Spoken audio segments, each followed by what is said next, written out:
Did you know that your willpower is measurably weaker at 8 p.m. than it was at 8 a.m.? And did you know that every decision you make across the day, from what to wear to what to say at a meeting, draws from the same exact mental resource that controls your food choices? This is not a personality flaw. This is neuroscience. And understanding it might explain more about your weight loss struggles than you even realized. I'm Dr. Greg Oliver, and this is part 3 of our series on willpower. And it's this part the most weight loss programs will never talk about. We've established in part 1 that you have the willpower. We've given you 6 pillars for directing it. Now, let's talk about why it still fails sometimes and the one factor that determines whether a failure becomes a setback or a total collapse. Willpower lives primarily in the front part of our brain, the prefrontal cortex, the part of your brain responsible for planning, decision-making, and impulse control, called executive function. This is the part that your brain that says, "I'll pass on the bread," when the rest of your brain is saying, "Yes, please, more bread." It is your control center. And here is a critical thing. It kind of gets tired. Every decision you make draws from the same pool of that mental energy that your decision-making brain area runs on.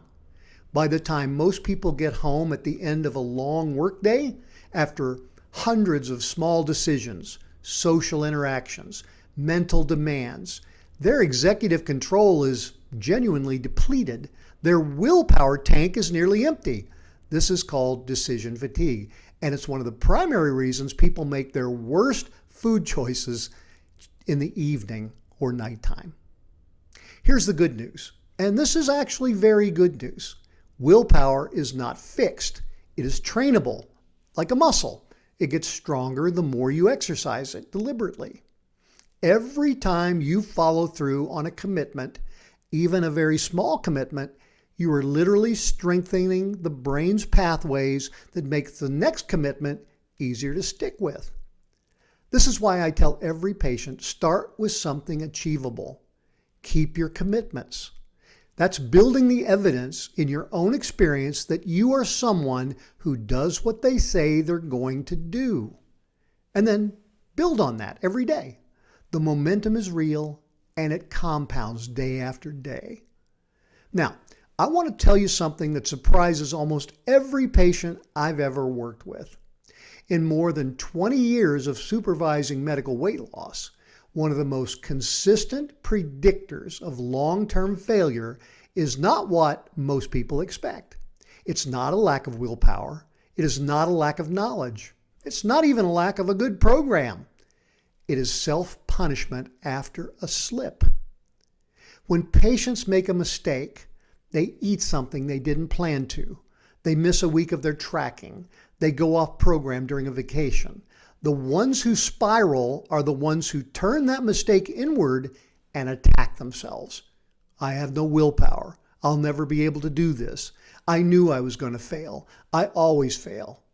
And then, because that story is so painful to sit with, they stop. They quit. They give up. Not because the program didn't work, but because the shame of a single slip became unbearable. On the other hand, the patients who succeed treat a slip very differently. They treat it the way a good coach treats a player's bad game. What happened? What do we learn from this? What do we need to adjust? Now, let's get back to work. That's what a coach does. No drama, no personal attack, just information, adjustment, and forward motion. Self-compassion is not the opposite of accountability. Self-compassion is what makes sustained accountability possible. A patient who can fail, learn, and return is infinitely more able to achieve their goals than a patient who demands perfection of themselves and collapses when they don't achieve it. I want to be clear about something because this idea sometimes gets misread. Self-compassion is not making excuses. It's not lowering your standards. It's telling yourself that a slip doesn't matter. The slip does matter. That data matters. What doesn't help? What actively makes things worse is turning that slip into a statement about who you are as a person. You are not your worst week. You are the pattern you develop over time. Let me bring this whole series together in 3 sentences. Number 1, you already have all the willpower you need. Part 1 proved that using those 5 questions from your own life. Number 2, there are 6 pillars that direct that willpower into getting weight loss results. Part 2 gave you those 6. And number 3, willpower will fail sometimes. And it's important that we recover from that. Not punish ourselves, but self-compassion with a plan. This whole thing, this series, is the psychological foundation of sustainable weight loss. Not motivation that fades, not perfection that's not real, but committed, persistent, compassionately consistent forward action. I'm going to repeat that. Willpower you already have, plus the 6 behavioral pillars to direct it, plus self-compassion to sustain it through failure, equals the psychological strength for lasting weight loss. This is what my Factor 5 is built on. This is what supervised care provides that no app or telehealth prescription or diet book ever can. Now, if you've watched all 3 parts of this series on willpower, I want to say something directly to you. You are not someone who lacks the willpower. You never were. You've been carrying a story about yourself that isn't true.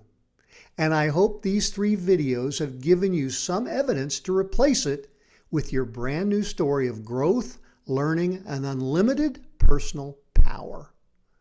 The 5 factors approach to medical weight loss is built on the belief that the right clinical support, the right action plan, and the right psychological framework can get almost any motivated patient to their goal and then keep them there. Thank you for watching this series. I'm Dr. Greg Oliver. Keep moving forward imperfectly, compassionately, and consistently, and I look forward to seeing you in my next video. So long for now.